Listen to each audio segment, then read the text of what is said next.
చేసినటువంటి economic survey దాంట్లో కొన్ని అంశాలు చెప్పారు. అంటే రాష్ట్రంలో 4 లక్షల ఆదాయం తలసరి ఆదాయం ఉన్నదని, తర్వాత అర్బన్ పాపులేషన్ కూడా ఇప్పుడు 50% పెరిగినట్టుగా దాంట్లో చూపెట్టారు. అంటే రూరల్ పాపులేషన్ అనేది తగ్గుతూ అర్బన్ పాపులేషన్ చాలా ఎక్కువగా పెరుగుతూ ఉంది. ఆ టైంలో అంటే పట్టణాల అభివృద్ధికి సంబంధించినటువంటి అంశం కూడా దాంట్లో బడ్జెట్ పెద్దగా మున్సిపల్ పట్టణాలకి అభివృద్ధికి పెద్దగా ఏమీ లేదు. ముఖ్యంగా హైదరాబాద్కు సంబంధించినటువంటిది కూడా ఏం పెద్దగా వాళ్ళు కేటాయింపులు లేవు. గతంలో మిలీనియం సిటీస్కి ఇచ్చేది ఒక 400-500 కోట్లు ఇచ్చేది.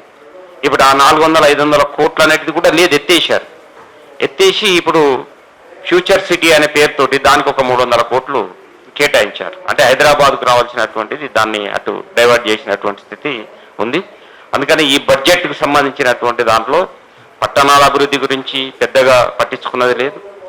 రెండవది మైనార్టీ సంక్షేమానికి సంబంధించినటువంటి అంశం కూడా దాంట్లో ఉంది. అయితే మైనార్టీ సంక్షేమానికి సంబంధించింది గతంలో 28 కోట్లు 2800 కోట్లు లాస్ట్ బడ్జెట్లో పెట్టారు. అయితే దాంట్లో ఖర్చు చేసింది దాదాపుగా చూస్తే 60% మాత్రమే ఖర్చు చేశారు. అంటే దాదాపు 1600-1700 కోట్ల వరకే చేశారు. మిగతాది ఖర్చు అవుతున్నటువంటి పరిస్థితి ఏమీ లేదు. ఈ సంవత్సరం కూడా మళ్ళీ 3000 చిల్లర కోట్లని చెప్పేసి ప్రతిపాదన చేశారు. అయితే దాంట్లో కొన్ని ఇప్పుడు మోడర్న్ స్కూల్స్ సంబంధించిన నియోజకవర్గానికి సంబంధించి ఏదో స్కూల్స్ కేటాయించారు. దానికే 300 కోట్లు ఇస్తున్నట్టుగా దాంట్లో పెట్టారు. సరే, అవి అలాట్ అవుతాయా, స్కూళ్ళ నిర్మాణం జరుగుతాయా?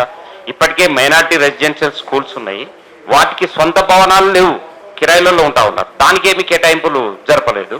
కానీ మళ్ళీ కొత్తగా ఏదో కడతాము అని చెప్పేసి నియోజకవర్గానికి కానీ మళ్ళీ కొత్త వీటికి బడ్జెట్ వేరే పెట్టారు. అవి అంటే ఈ రకంగా చూసినప్పుడు అదేమి మైనార్టీ సంక్షేమానికి కూడా పెద్దగా ఉపయోగపడేటువంటి పరిస్థితి ఏం లేదు. ఎందుకంటే సుధీర్ కమిషన్ రిపోర్టు చాలా స్పష్టంగా చెప్పింది ఏంటంటే 60% కుటుంబాలు అప్పుల ఊబిలో ఉన్నాయి. వాళ్ళకి బడ్జెట్లో అంటే మైనార్టీ ఫైనాన్స్ కార్పొరేషన్ నుండి కొంత ఆర్థిక సహకారం అనేది ఇవ్వాలి, ఎందుకంటే చిన్న చిన్న వ్యాపారాలు చేసుకునేటువంటి వాళ్ళకి అని చెప్పి జస్టిస్ రాజేందర్ సచార్ కమిటీ సూచించింది. అలాగే ఈ రాష్ట్రంలో వేసినటువంటి సుధీర్ కమిషన్ కూడా సూచించింది. కానీ మైనార్టీ ఫైనాన్స్ కార్పొరేషన్కు మొత్తం ఇచ్చిన బడ్జెట్ ఏంటంటే 120 కోట్లు ఇచ్చారు. ఆ 120 కోట్లతో ఏమీ అయ్యేదేం లేదు, ఎవరికి ఏం రావు దాంతో. అందుకనే ఈ బడ్జెట్ అనేటువంటిది పెద్దగా ఉపయోగపడేటువంటి పరిస్థితి అయితే మీకు కనబడట్లేదు. అందుకనే అవాజ్గా కూడా దీన్ని ప్రభుత్వం రివైవ్ చేయాలి అని చెప్పేసి అడుగుతా ఉన్నాం. కాబట్టి ఆ రకమైనటువంటి పద్ధతులలో ఇది పెద్దగా ఆ పేదలకు కానీ విద్యా వైద్యానికి సంబంధించినటువంటి స్కాలర్షిప్ కూడా పెద్ద మైనార్టీ స్కాలర్షిప్స్ కూడా సెంట్రల్ గవర్నమెంట్ ఏమో నిలిపివేసింది, స్టేట్ గవర్నమెంట్ కూడా కేటాయింపులు పెంచినటువంటి పరిస్థితి లేదు. కాబట్టి ఇవన్నీ చూసినప్పుడు విద్య మీద కానీ అలాగే దీనిపైన ఖర్చు కూడా ఏం లేదు. అలాగే బస్తీ దవాఖానాలు, ముఖ్యంగా హైదరాబాద్లో మైనార్టీస్ ఎక్కువ ఉన్నటువంటి ప్రాంతాల్లో బస్తీ దవాఖానాలకు సంబంధించినటువంటిది ఇప్పుడు దాంట్లో డాక్టర్స్ లేరు, చాలా చోట్ల నర్సులు లేకుంటే కింది స్థాయి వాళ్ళు ట్రీట్మెంట్ చేస్తూ ఉన్నారు.